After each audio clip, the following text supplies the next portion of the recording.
آج ہم ایک بہت ہی پرانی لیکن آپ دیکھیں گے کہ ہمیشہ متعلقہ رہنے والی کہانی کا تھوڑا گہرائی میں جائزہ لے رہے ہیں۔ بادشاہ میداس اور اس کا وہ مشہور سونا بنانے والا لمس۔ ہمارے پاس جو مواد ہے وہ میداس اور سونے کا لمس نامی ایک یوں سمجھیں کلاسک کی ری ٹیلنگ پر مبنی ہے۔ تو کہانی ہمیں لے جاتی ہے قدیم فریجیا۔ وہاں بادشاہ میداس حکومت کرتا تھا۔ اب یہ نہیں کہ وہ کوئی غریب بادشاہ تھا، نہیں، بالکل نہیں۔ اس کے پاس پہلے ہی بہت دولت تھی۔ محل میں سونے کے ستون چمکتے تھے، خزانے جواہرات سے لدے ہوئے تھے۔ جی جی، لیکن اس کا دل تھا کہ بس بھرتا ہی نہیں تھا۔ صحیح۔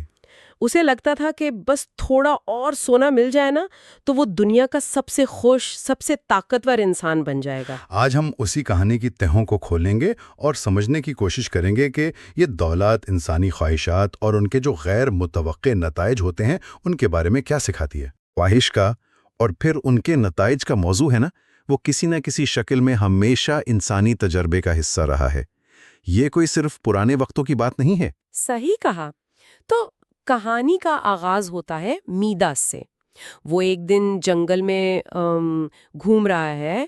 وہاں اس کی ملاقات ایک بڑی پراسرار تقریباً جادوئی سی شخصیت سے ہوتی ہے۔ جی، کچھ ذرائع کہتے ہیں کہ وہ ایک طرح کا جادوگر تھا، شاید کوئی دیوتا یا جنگل کا کوئی وہ طاقتور وجود۔ اچھا۔ اور وہ میداس کو ایک خواہش پوری کرنے کی پیشکش کرتا ہے۔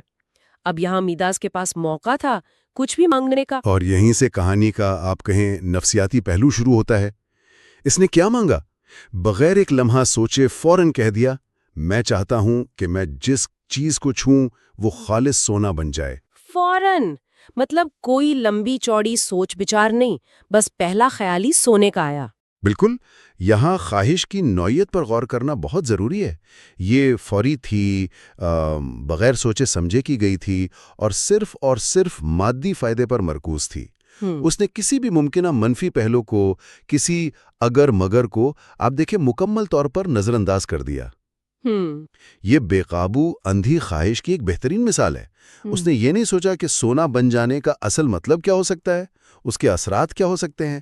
بس زیادہ سے زیادہ دولت، مقصد صرف یہی تھا۔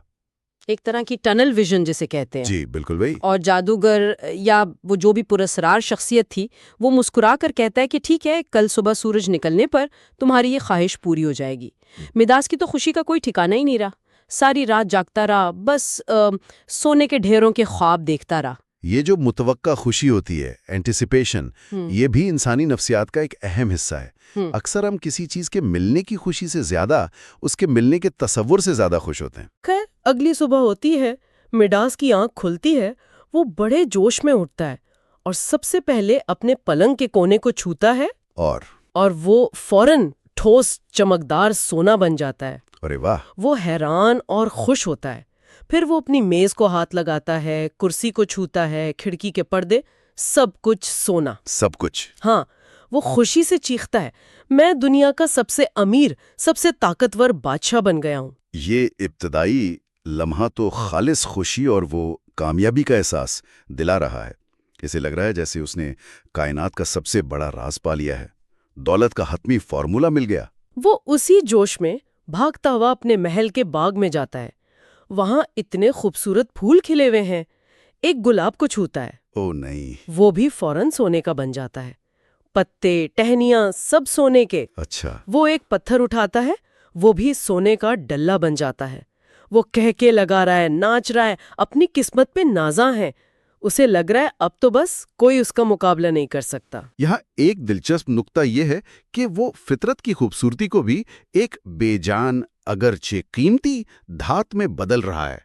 گلاب کی خوبصورتی تو اس کی زندگی، اس کے رنگ، اس کی خوشبو میں تھی، ہے نا؟ بالکل، نہ کہ اس کے سونے کے ہونے میں۔ لیکن اس وقت میداس کی نظر میں صرف سونے کی چمک ہی سب کچھ ہے۔ یہ ایک طرح سے قدر یعنی ویلیو کی تبدیلی ہے۔ فطری قدر کو مادی قدر سے بدلا جا رہا ہے۔ صحیح کہا۔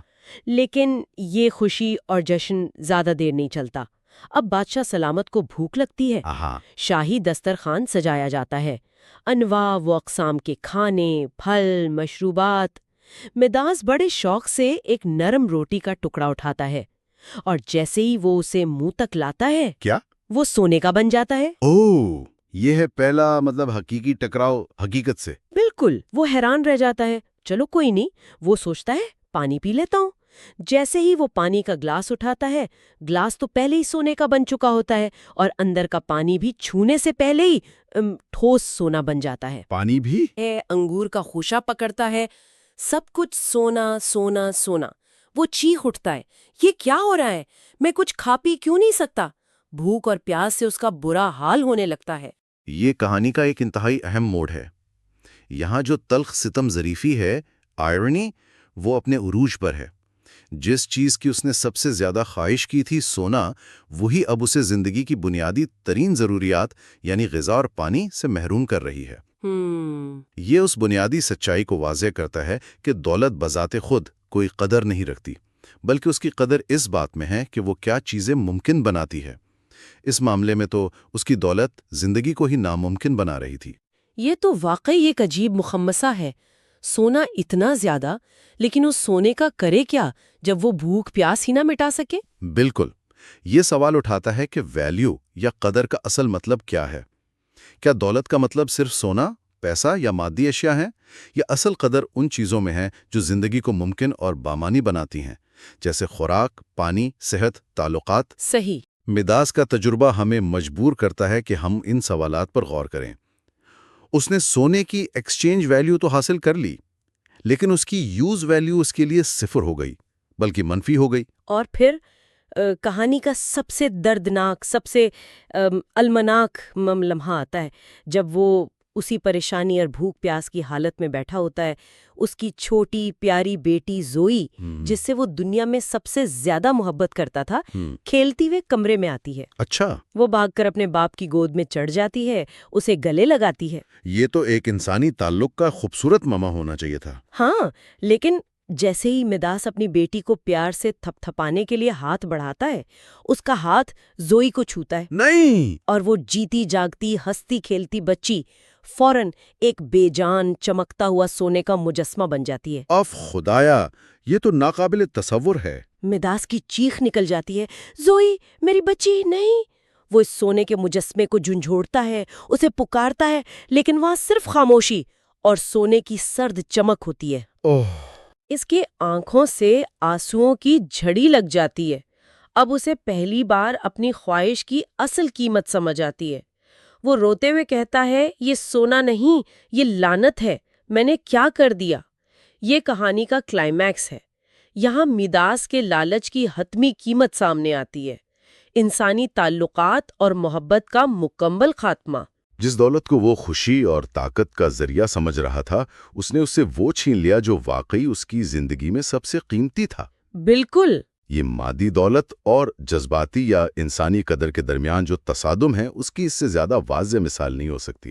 سونے کا مجسمہ شاید بہت خوبصورت ہو، دنیا کی نظر میں انمول ہو، لیکن باپ کے لیے وہ زندہ بیٹی کے کہکہے کا مقابلہ نہیں کر سکتا۔ یہاں یہ سوال بھی ذہن میں آتا ہے کہ کیا مداس نے پہلے کبھی سوچا تھا کہ اس کی بیٹی یا کوئی بھی زندہ چیز اس کی خواہش کی زد میں آ سکتی ہے؟ شاید نہیں، اور یہی بے سوچے سمجھے کی گئی خواہش کا سب سے بڑا خطرہ ہوتا ہے۔ جب ہم کسی ایک چیز پر، جیسے دولت پر، اتنی شدت سے توجہ مرکوز کرتے ہیں نا، تو ہم باقی تمام ممکنہ نتائج اور اثرات سے اندھے ہو جاتے ہیں۔ اسے کانسیکوینشل بلائنڈنس بھی کہہ سکتے ہیں۔ اس نے صرف سونے کے فائدے دیکھے، اس کے ممکنہ نقصانات، خاص طور پر جذباتی اور انسانی نقصانات کا تصور بھی نہیں کیا۔ اب مداس بالکل ٹوٹ چکا ہے۔ وہ بھاگم بھاگ واپس اسی جنگل کی طرف دوڑتا ہے جہاں اسے وہ جادوگر ملا تھا۔ اچھا؟ وہ اسے ڈھونڈ نکالتا ہے اور روتے ہوئے، گڑ گڑاتے ہوئے اس کے قدموں میں گر جاتا ہے۔ مہربانی کرو، رحم کرو، یہ طاقت مجھ سے واپس لے لو، میری بیٹی، میرا کھانا، سب سونا بن گیا، مجھے یہ نہیں چاہیے، مجھے میری بیٹی واپس چاہیے۔ یہ توبہ اور پچھتاوے کا لمحہ ہے۔ اب وہ اپنی غلطی کو نہ صرف سمجھ چکا ہے، بلکہ اسے سدھارنے کے لیے بے چین ہے۔ وہ اپنی عظیم ترین طاقت سے چھٹکارا پانے کے لیے بھیک مانگ رہا ہے۔ جادوگر، جو شاید پہلے سے سب کچھ جانتا تھا، اسے دیکھتا ہے اور کہتا ہے، مداس، تم نے دولت تو مانگ لی، لیکن تم نے یہ نہیں سمجھا کہ زندگی میں اصل قیمتی چیزیں کیا ہیں۔ تم نے پیار اور زندگی کی قدر نہیں کی۔ پھر وہ اسے راستہ بتاتا ہے، جا کر قریبی دریا میں نہاؤ، اس کا پانی تمہارے اس سونے کے لمس کو دھو ڈالے گا۔ یہاں تلافی کا راستہ دکھایا جا رہا ہے۔ پہلا قدم غلطی کا اعتراف جو مداس نے کر لیا، دوسرا قدم اسے ٹھیک کرنے کے لیے عمل کرنا ہے۔ دریا میں نہانا صرف ایک جادوئی عمل نہیں، یہ ایک علامتی پاکیزگی یعنی سمبولک پیوریفیکیشن کا عمل بھی ہے۔ جیسے پانی گندگی کو دھوتا ہے، ویسے ہی یہ عمل شاید مداس کے دل سے لالچ کو دھونے اور اسے سبق سکھانے کا ایک طریقہ تھا۔ مداس ایک لمحہ بھی ضائع نہیں کرتا، وہ سیدھا دریا کی طرف بھاگتا ہے اور پانی میں چھلانگ لگا دیتا ہے۔ وہ اپنے آپ کو خوب مل مل کر دھوتا ہے۔ جب وہ پانی سے باہر نکلتا ہے تو اسے شک ہوتا ہے کہ کیا یہ اثر ختم ہوا؟ وہ کنارے پر پڑے ایک چھوٹے سے پتھر کو چھوتا ہے تو وہ پتھر ہی رہتا ہے، سونا نہیں بنتا۔ اس کی جان میں جان آتی ہے۔ طاقت کا خاتمہ اس بار ایک نعمت ثابت ہوا۔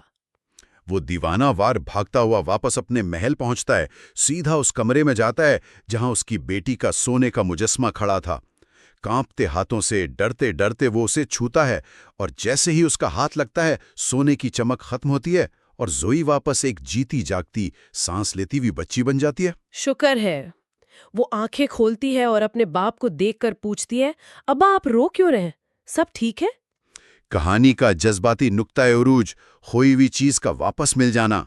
مداس اپنی بیٹی کو سینے سے لگا لیتا ہے اور پھوٹ پھوٹ کر رو پڑتا ہے، میری بچی، میری پیاری بیٹی، تم سونے کے کسی بھی پہاڑ سے زیادہ قیمتی ہو۔ بالکل۔ وہ سمجھ جاتا ہے کہ اصل خزانہ کیا ہے۔ کہانی کا اختتام یہ بتاتا ہے کہ اس دن کے بعد مداس بدل گیا۔ اس نے دولت جمع کرنے کا لالچ چھوڑ دیا۔ اچھا۔ وہ ایک سمجھدار اور مہربان بادشاہ بن گیا، جو اپنی بیٹی اور اپنی رعایا کے ساتھ وقت گزارتا، ان کی خوشیوں میں شریک ہوتا۔ وہ سمجھ گیا کہ زندگی کی اصل دولت محبت، تعلقات اور چھوٹی چھوٹی خوشیوں میں ہے۔ تو اس پوری کہانی سے ہم کیا نتیجہ اخذ کر سکتے ہیں؟ بنیادی سبق تو بہت واضح ہے، جیسا کہ متن میں بھی اشارہ کیا گیا ہے۔ لالچ اکثر وہ چیزیں چھین لیتا ہے جو واقعی اہم ہوتی ہیں۔ صحیح۔ مداس نے یہ سبق بہت ہی تکلیف دہ طریقے سے سیکھا۔ اس نے غیر مادی چیزوں، محبت، خاندان، صحت، یہاں تک کہ کھانے پینے کی صلاحیت جیسی بنیادی ضرورت کی حقیقی قدر کو پہچانا۔ یہ ہماری ترجیحات کے بارے میں ایک لازوال سبق ہے جو کبھی پرانا نہیں ہوتا۔ اور یہ صرف بادشاہوں یا امیر لوگوں کے لیے نہیں ہے، شاید ہم سب کے لیے اس میں کوئی نہ کوئی سبق ہے۔ ہم بھی کبھی کبھی مادی چیزوں کے پیچھے بھاگتے ہوئے ان چیزوں کو نظر انداز کر دیتے ہیں جو اصل میں ہماری خوشی اور سکون کا باعث ہوتی ہیں۔